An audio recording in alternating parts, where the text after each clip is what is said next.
녹음 22 우찌무라 간조 전집 제4권 2부 그리스도 12번째 녹음 되겠습니다. 잠깐 기도드리겠습니다. 사랑이 많으신 아버지 하나님, 주님의 은혜를 늘 감사를 드립니다.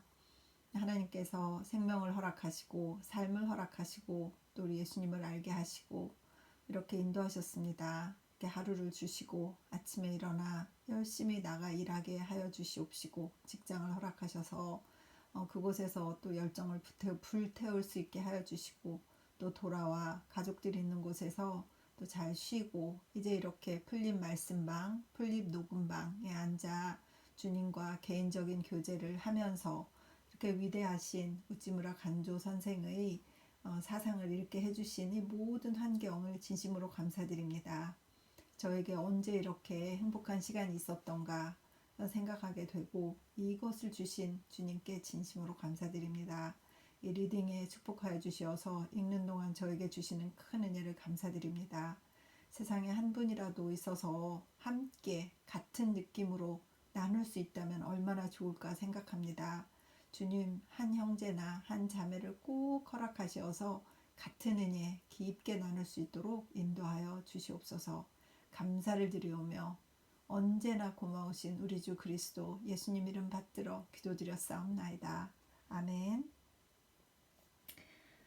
오늘은 죄의 구속주로서의 예수 그리스도, 여기서부터 읽을게요. 예수와 제자들이 가이사랴 빌립보 여러 마을로 나가실새 노중에서 제자들에게 물어 가라사대 사람들이 나를 누구라고 하느냐. 여자와 가로되 세례 요한이라 하고 더러는 엘리야 더러는 선지자 중의 하나라 하나이다.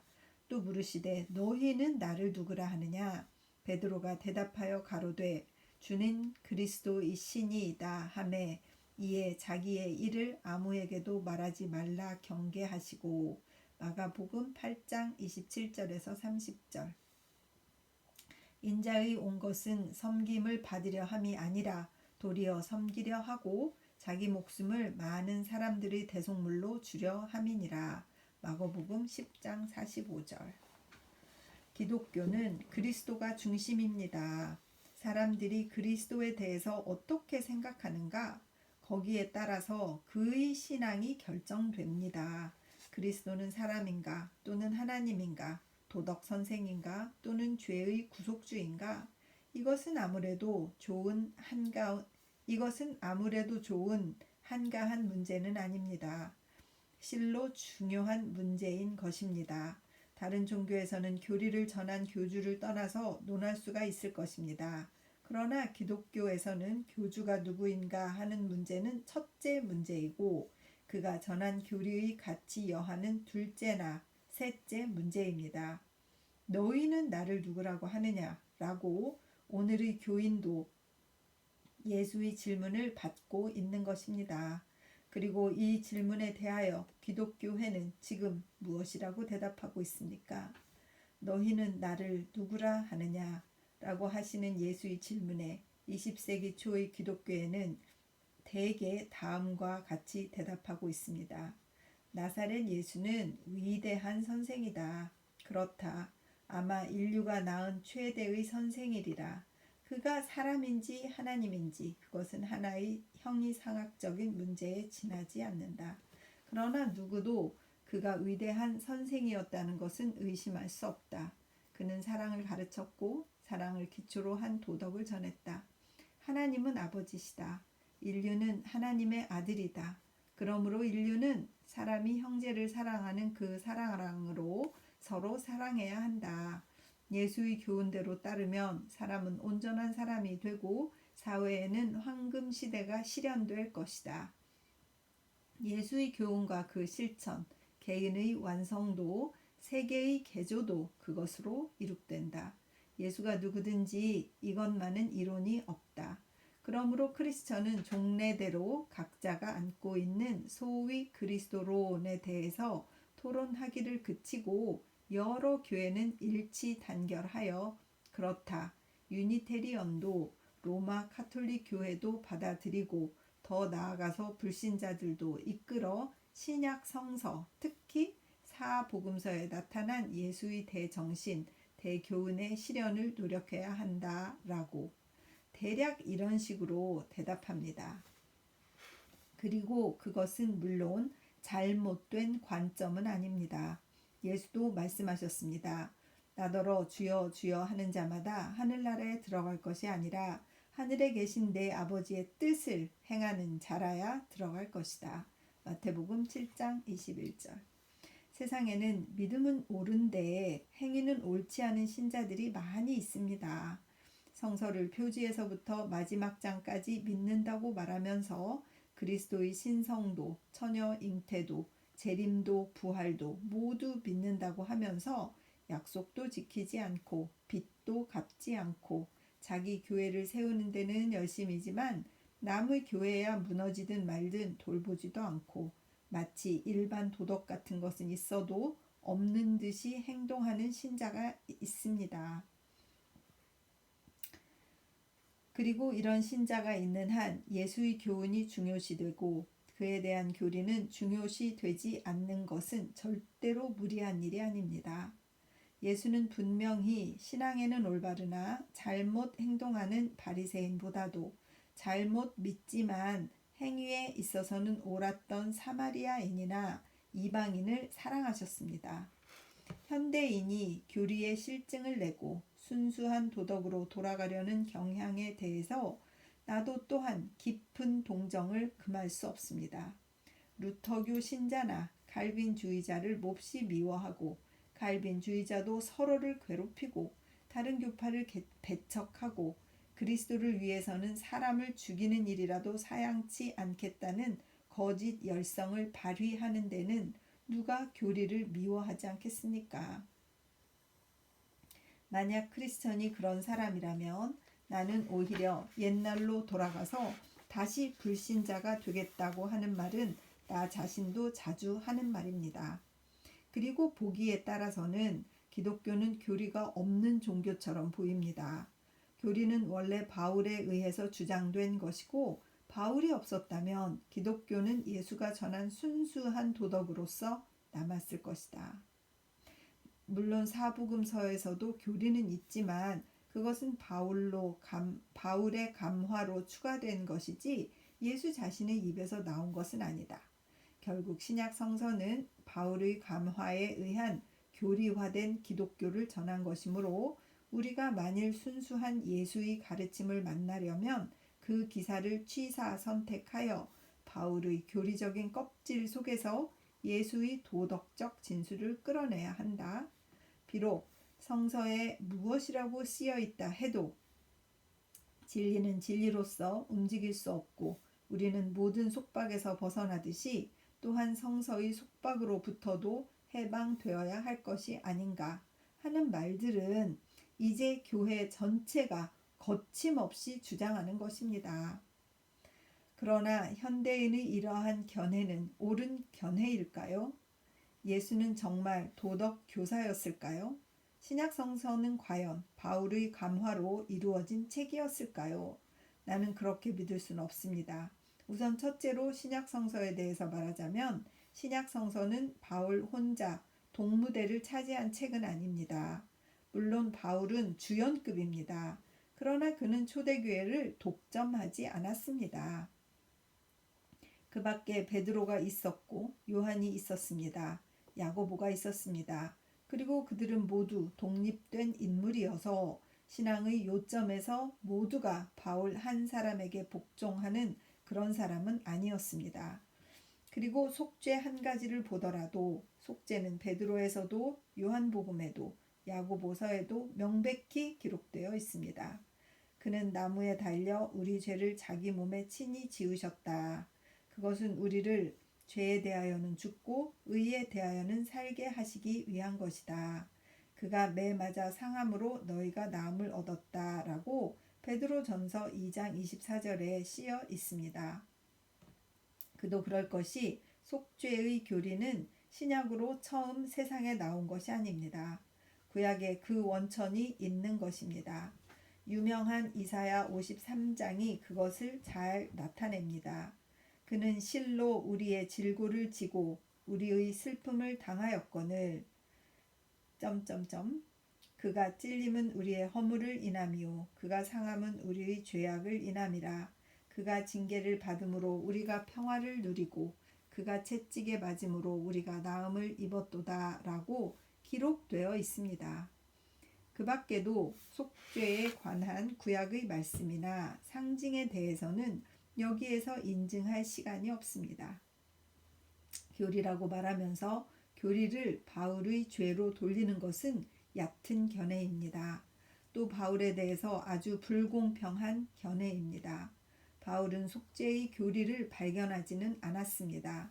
그는 깊은 신앙과 명석한 머리로 구약의 교리로서 예수의 생애를 설명한 것뿐입니다. 바울이 없었어도 속죄의 교리는 있었습니다. 하나님이 아담과 그의 아내 하와를 죄로 유혹했던 뱀을 보고 내가 너로 여자와 원수가 되게 하고 너의 후손과 원수가 되게 하리니 여자의 후손은 내 머리를 상하게 할 것이요 너는 그의 발꿈치를 상하게 할 것이니라. 창세기 3장 15절 하고 말씀하셨을 때에 속죄가 암시된 것입니다. 또한 아벨이 그의 양이 첫 새끼와 그 기름을 드렸더니 여호와께서는 그 제물을 연락하셨다. 창세기 4장 4절 하는 것은 속죄의 징조가 보인 것입니다. 속죄는 노아가 여호와를 위해서 제단을 쌓고 모든 깨끗한 짐승과 모든 깨끗한 새를 잡아 번제로 단상에 올렸을 때에 여호와가 그 향기를 흠향하셨다. 창세기 8장 20절 라고 했을 때에도 징조가 보였던 것입니다. 특히 아브라함이 그의 외아들을 바쳤을 때에 하나님이 따로 순 양을 예비하사 이삭의 대신을 삼게 하신 때에 분명히 속죄를 읽을 수 있는 것입니다. 특히 욥기 19장에서의 욥의 외침이나 예언자 예레미야의 생애 같은 것은 모두가 속죄를 말하고 있습니다.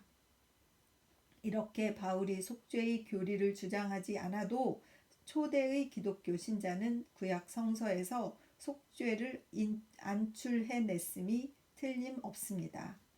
사실이 이러하니 복음서의 예수가 내가 모든 사람을 대신하여 내 생명을 주어 속죄 제물이 되리라고 기록했다고 해서 그것이 예수 자신의 말씀이 아니라 후세의 기독교 신자가 바울에 의하여 주장된 속죄의 교리를 예수로 하여금 말하게 했다는 설은 성립되지 않습니다.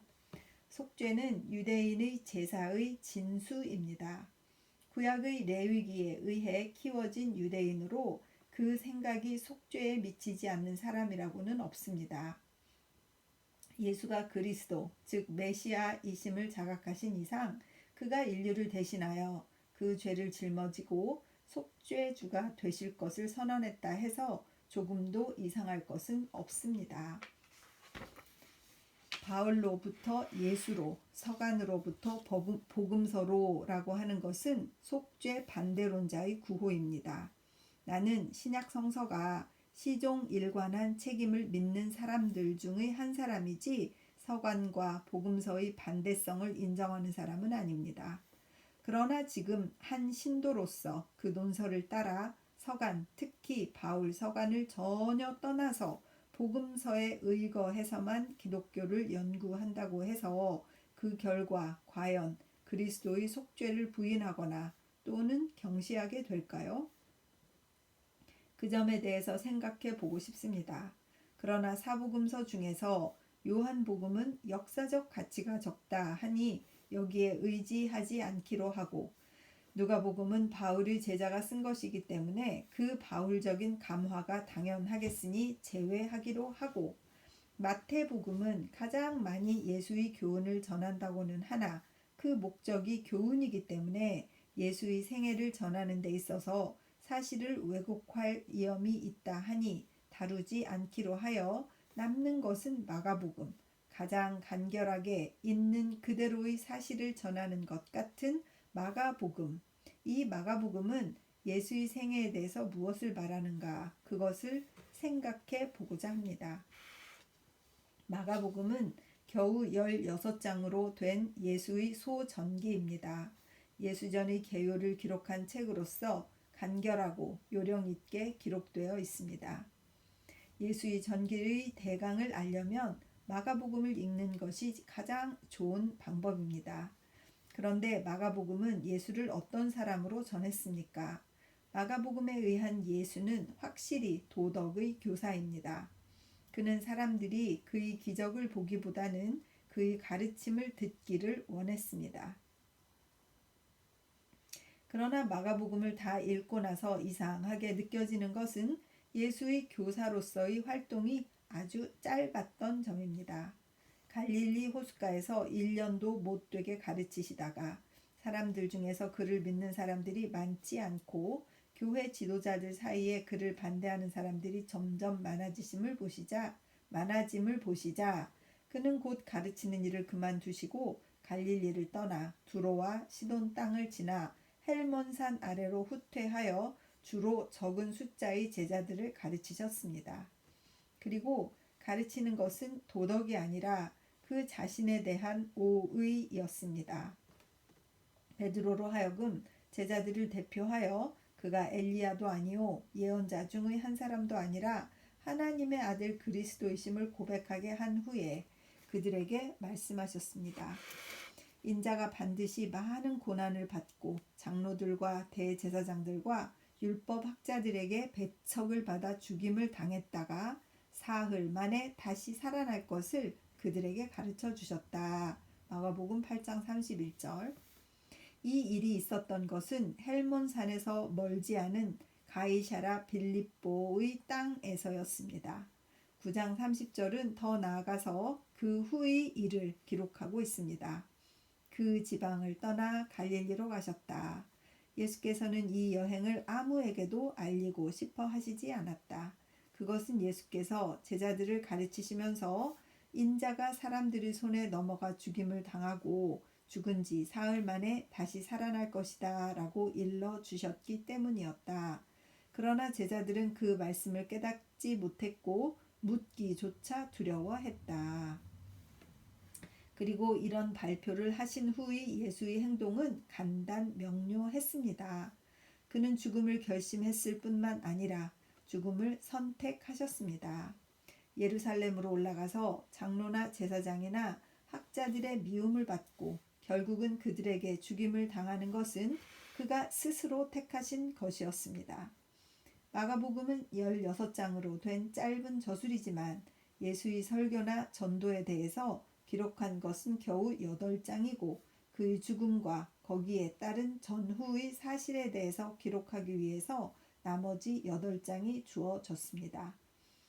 마가복음은 예수의 생애에 대해서는 간단하게 기록했고 그의 죽음에 대해서는 아주 세밀하게 기록하고 있습니다. 예수가 예루살렘으로 올라가신 일, 그 도중에서 일어났던 사건, 그의 개선적인 입성, 재판, 사형 선고, 십자가의 죽음 모두가 세밀하게 기록되어 있습니다. 그 중에서도 마지막 한 주간은 예수의 일기라고 할 수 있을 정도의 것이 게재되어 있습니다. 특히 최후의 24시간에 대해서는 하나도 빠짐없이 기사는 극히 정밀합니다. 그리고 이 기사에 대해서 다른 세 복음서는 모두가 마가복음과 일치하고 있습니다. 네 복음서는 모두가 예수의 생애에 대해서는 간략하게 기록하고 그의 죽음에 대해서는 상세히 기록하고 있습니다. 이 점에 있어서 네 복음서는 다른 전교와는 전혀 성질이 다른 것입니다. 나는 청년 시절부터 즐겨 많은 전기물을 읽었습니다만 전기라는 전기는 모두가 사람의 생애에 대해서는 자세히 기록하고 죽음에 대해서는 겨우 짧게 한 장을 할애하는 것이 보통인 것입니다. 내가 읽었던 최대의 전기인 카를라일의 크로멜전조차도 이 예에서 빠지지 않습니다. 그런데 예수전만은 전적으로 다른 것입니다. 신약 성서에 수록된 4편의 예수전만은 그 주인공의 생애를 기록하는 데 있어 절반은 그의 죽음에 관한 기사에 쓰고 3분의 1을 최후의 하루에 대한 기사로 쓰고 있습니다. 이런 전기는 다른 곳에는 없습니다. 내 복음서는 특히 예수의 죽음에 대해서 쓴 책이라고 해도 조금도 틀리지 않는 말입니다. 이것은 실로 뚜렷한 사실이 아닙니까? 사실이 이러하니 요한복음을 제외한 다른 세 복음서, 즉 역사적 복음서 중에서 예수가 자신을 인류의 속죄 제물이 되겠다고 말하신 곳이 한 곳밖에 없다고 해도 복음서 전체는 예수의 죽음에 무게를 두어서 예수의 이 말씀을 증명하고 있음을 알 수가 있습니다. 현대의 기독교 신자가 바울을 가볍게 보는 이유로 늘 인용하는 그의 말은 고린도후서 5장 15절에서 16절입니다. 즉 그리스도께서 모든 사람을 위하여 죽으신 것은 살아있는 사람들이 이제부터는 자기 자신을 위하여 살 것이 아니라 자기를 위하여 죽으셨다가 다시 사신 그분을 위하여 살도록 하기 위한 것이다. 그러므로 우리는 이제부터 아무도 육적인 표준으로 판단하려 하지 않는다. 전에는 우리가 육적인 표준을 따라 그리스도를 알았지만 이제는 그렇지 않다라고.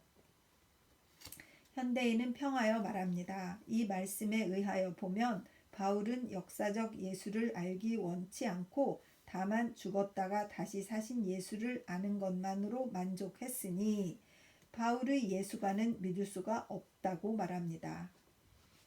그러나 바울의 수제자로 최후까지 그의 신변을 지켰던 의사이면서 역사가였던 누가가 누가복음의 필자라는 것을 알고는 바울이 역사적 예수에 대해서 알려고 하지 않았다는 설은 성립이 되지 않습니다.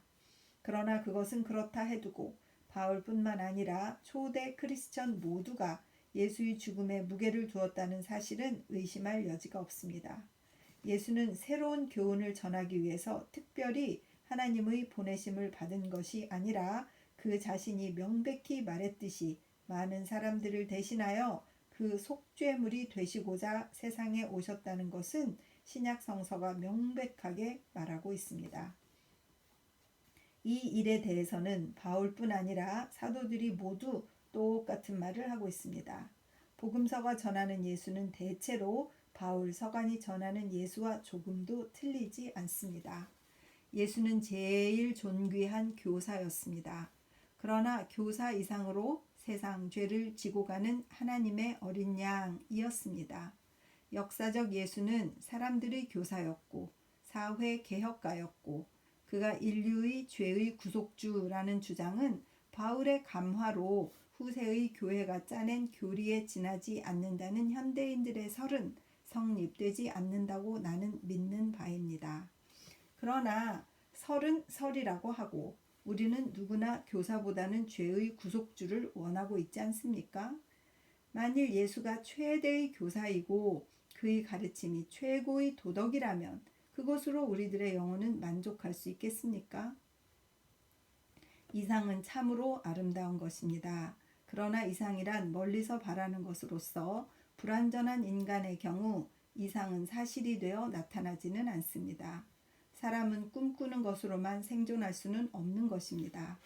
참으로 완전하신 예수와 그의 교훈을 우리의 이상으로 삼고 우리는 그의 거룩한 감화를 받지 않을 수 없습니다. 특히 세상의 혁명, 사회의 개량, 대중의 비평을 행함에 있어서 완전하신 예수의 교훈은 든든한 표준이며 또한 무기이기도 한 것입니다. 우리는 크리스천이라고 자칭하며 예수를 나의 이상, 나의 주로 바라보며 예수와 같은 존재가 된 듯이 느낍니다. 그러나 바라는 것과 되는 것은 전혀 다릅니다. 후지산을 멀리서 바라본 사람은 거기에 올라간 사람이 아닙니다. 크리스천은 단순히 예수를 주여, 주여 하고 부르는 사람이 아닙니다. 그의 말씀을 지키고 그처럼 되는 사람입니다. 아멘. 그리고 우리가 그를 이상으로 바랄 뿐이지 감히 그처럼 될 수가 있겠습니까? 예수의 교훈으로 세상이나 사람들을 심판하지 말고 자기 자신을 심판해 보십시오. 그것은 절대로 즐거운 일이 아니라 괴로운 일입니다. 살인하지 말라. 누구든지 살인하면 재판을 받아야 한다고 옛 사람들에게 하신 말씀을 너희는 들었다. 그러나 나는 너희에게 말한다. 형제를 향하여 성내는 사람은 누구든지 재판을 받게 되고 형제더러 미련한 놈이라고 말하면 의회에 끌려가게 될 것이요. 또 형제더러 바보라고 말하는 사람은 불붙는 지옥에 들어가게 될 것이다. 이것은 예수의 교훈 중의 하나입니다. 참으로 거룩하고도 높은 교훈입니다. 남을 비판하는 사람, 욕하는 사람은 심판을 받고 지옥불에 들어간다는 말입니다. 아, 그렇다면 살인자는 누구입니까? 아, 크리스천이여, 목사들이여, 전도사여, 장로여, 집사여, 당신들이 형제를 비방하고 그를 무능하다고 욕하고 위선자라고 부르며 그의 명예를 훼손하고 사업을 방해할 때에 살인을 행하고 있음을 압니까? 예수는 명백히 그렇다고 가르치십니다. 그리고 우리는 그가 최대의 교사라고 말합니다. 그렇다면 우리는 서로를 심판하고 비방할 때에 살인을 하고 있는 것입니다. 우리는 우리 자신의 말로 스스로를 살인범으로 정죄하고 있는 것입니다. 같은 말을 간음죄에 대해서도 할 수가 있습니다. 여인을 보고 음욕을 품는 사람은 누구든지 이미 마음으로 간음한 것이다 라고 합니다. 그러면 간음하지 않는 사람이 어디에 있겠습니까? 우리들은 간음을 한 남녀에게 욕하며 돌을 던지기 전에 우리들 자신도 같은 죄를 범한 사람이 아닌가 하는 것을 이상적인 교사인 예수에게서 배워야 합니다. 교사이신 예수는 사람을 심판하시고 동시에 나도 심판하십니다. 그리고 그의 심판을 받으면 나는 한마디도 할 말이 없습니다. 나는 이상을 동경하여 그에게로 갔습니다만 그 이상은 나를 심판하여 죄인으로 정죄했습니다. 나는 그를 향하여 베드로처럼 그의 발 아래 엎드려서 외치지 않을 수가 없었습니다. 주님, 제게서 떠나주십시오. 저는 죄인입니다. 누가복음 5장 8절. 이렇게 해서 나는 예수를 나의 교사로서만 모실 수는 없습니다. 그는 나에게 있어 교사 이외의 어떤 존재여야 합니다. 그렇지 않으면 그와 나는 헤어질 수밖에 없습니다. 진심으로 예수에게서 배우려는 사람은 언제 어디에선가 이런 심령적인 위기를 만나지 않을 수 없게 됩니다. 예수의 교훈은 사람이 지키기 위해서 있는 것이다. 그는 사람이 지키지 못하는 교훈을 주시지는 않았다라고 톨스토이는 주장했습니다. 여기서 톨스토이는 한편 옳았고 한편은 틀렸습니다. 예수는 그로 말미암아 속죄받고 재생의 은혜를 받은 사람들이 지킬 수 있는 계명을 주셨습니다. 그러나 태어나면서부터 죄의 자식인 이 세상 사람들이 자기의 노력으로 지킬 수 있는 교훈은 주시지 않았습니다. 예수의 교훈은 먼저 사람들에게 자기 자신이 죄인임을 알게 하여 그의 마음에 회개할 마음을 일으키는 것입니다.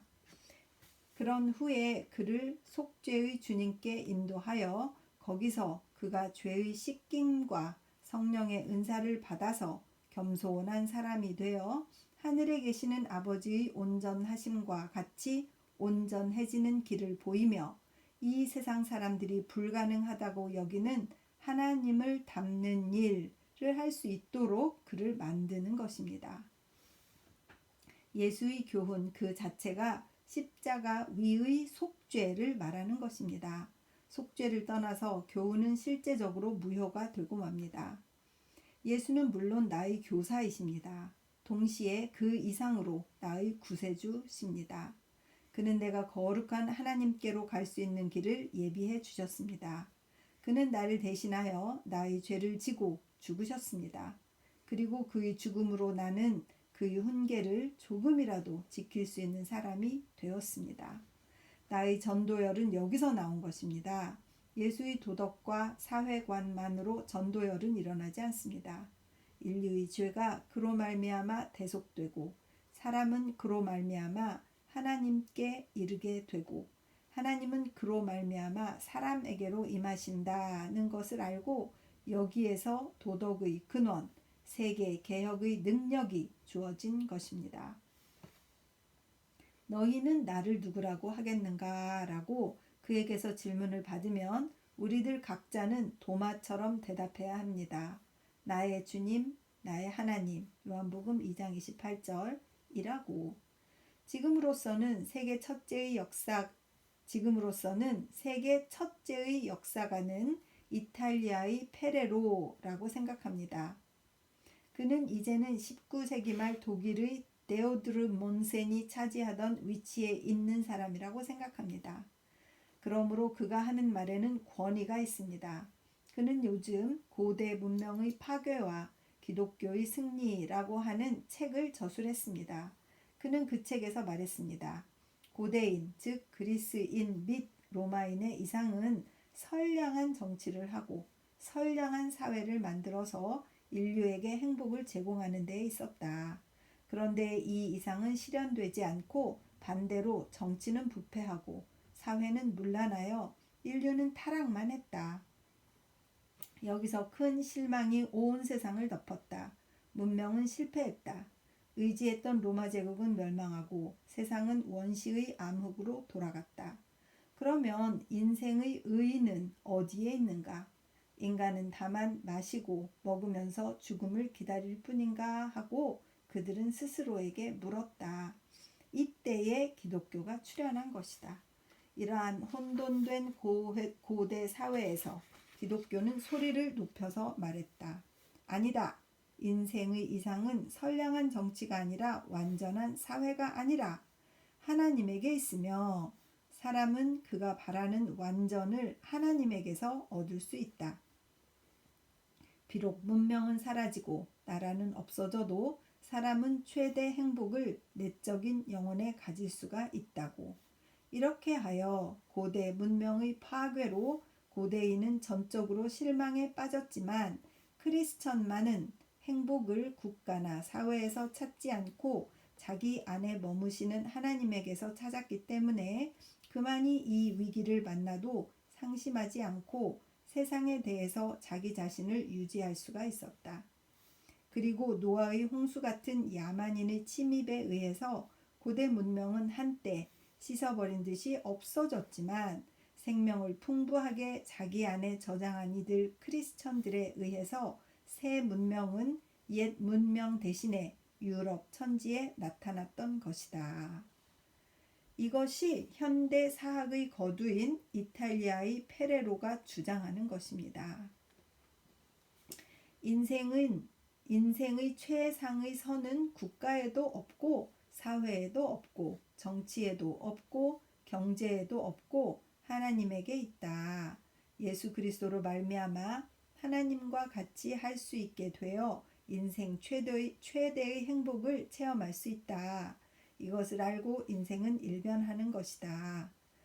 우리에게 아버지를 보여주십시오. 그러면 우리가 만족하겠습니다. 요한복음 14장 8절이라고 빌립이 예수에게 말한 대로입니다. 문명이고 문화고 무엇이든지 아버지를 보이는 것은 아닙니다.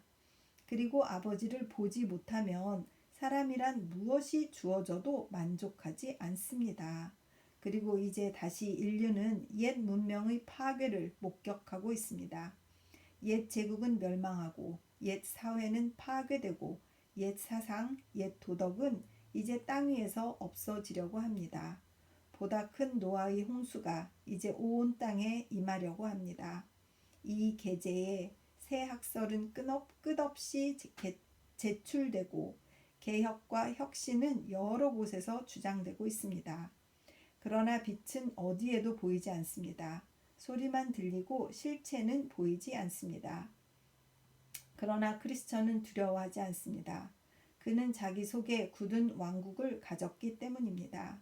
그는 정치에도 사회에도 의지하지 않습니다.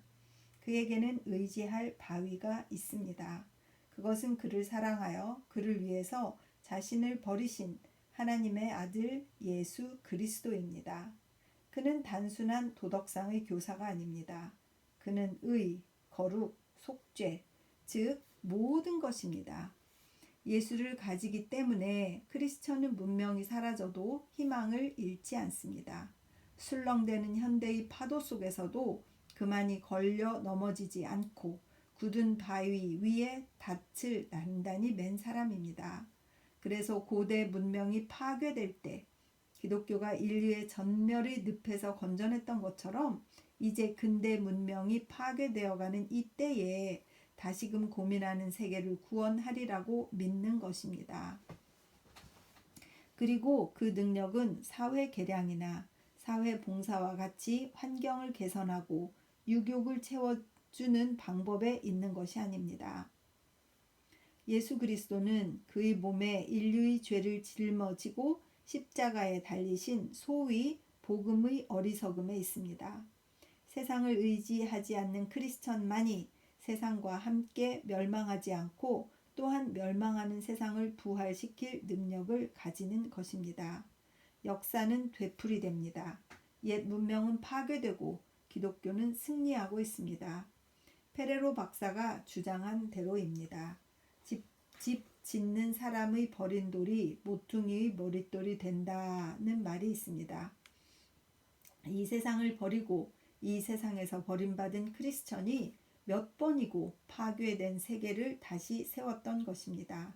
정치나 사회에 큰 취미를 가지는 오늘날의 소위 크리스천, 미국 선교사에게서 종교를 배운 일본의 현대적 교인들은 세상을 구원하지 못하는 것은 물론이요, 자기 자신조차도 구원하지 못합니다. 왜 갑자기 한국의 크리스찬들이 지금 생각나는 거는 무엇일까요? 과연 우리 한국의 크리스찬들은 세상은 구원할 것인가? 자기 자신은 구원할 것인가? 하는 그런 질문이 드네요. 이거 주여. 이게 1922년에 쓰신 글인데 지금 2021년에 딱 101년째 아닐까요?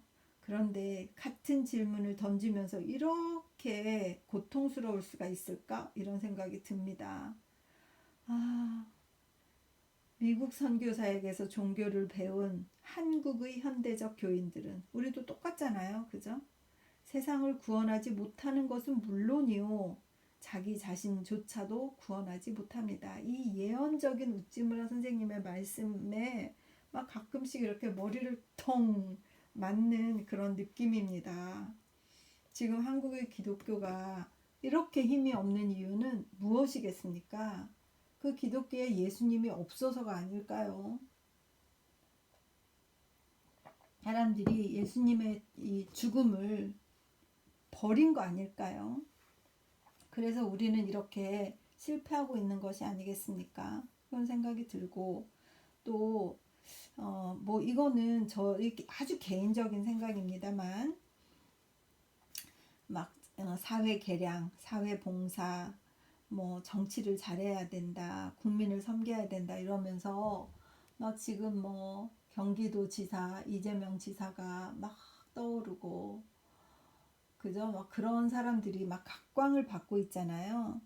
사실 그분 혼자서 어떻게 하시겠어요? 아무리 아이디어가 좋아도 그 많은 반대와 그 많은 기득권의 그 무시, 그 사람 엄청 무시하잖아요.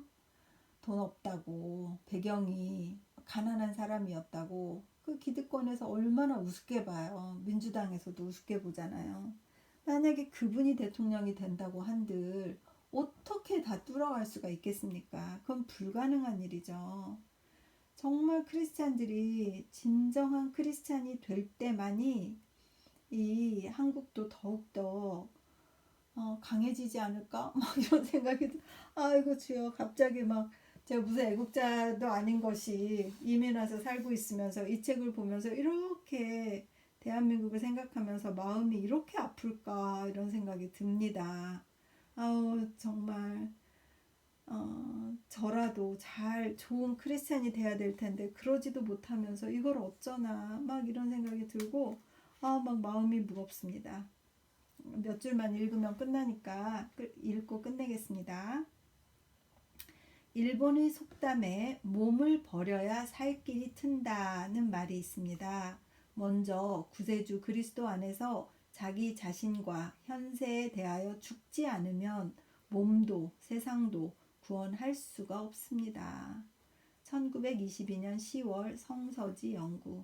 앞에 읽으면서 이거 정말 어렵네 막 이렇게 생각했는데 빠져드네요. 진짜 빠져듭니다. 이진우 선생님 진짜 빠져듭니다. 잠깐 기도드리겠습니다. 주님 은혜를 감사드립니다. 어떻게 해야 몸도 세상도 구할 수가 있을까? 그것은 결국 죄의 구속주로 오신 예수 그리스도가 누구시냐, 나랑 무슨 상관이 있느냐 하는 것을 깊이 깨닫고 그분이 가르치신 것을 실천하려고 할 때에만 건강한 사회가 이루어질 수 있다라는 이 위대한 메시지를 또 오늘 접하게 되고 한 대 맞은 느낌입니다. 정말 돌아보게 됩니다, 주님. 한 인간으로서 정말 잘 살고 싶다는 그런 생각이 들고 잘 깨달아서 인간의 한 역할을 하면서 정말 살아갈 때에 세상이 좋아지는 쪽으로 가는 그 힘에 점 하나를 더 보태는 자가 되지 않겠는가 하는 생각을 하게 되었습니다. 이 리딩을 듣는 어떤 분이 있다면 이 리딩을 10년 뒤에 들을지 100년 뒤에 들을지 누군가가 들을지 듣지 않을지 모르겠지만 꼭 필요하신 분이 있어서 이 내용을 듣고 본인이 뜨거운 열정이 생겨서 세상을 구하고 자기 자신을 구해야겠다는 결심을 하는 자가 단 한 명이라도 있으면 얼마나 좋을까. 그것이 주님의 은혜다라고 생각하게 되는 리딩이었습니다. 리딩에 축복하여 주시옵시고 누군가 필요한 분에게 메시지를 전하는 귀한 리딩 될 수 있도록 주여 붙잡아 주시옵소서. 감사드려오며 고마우신 예수 그리스도, 우리 주 예수 그리스도 이름 받들어 기도드렸사옵나이다. 아멘.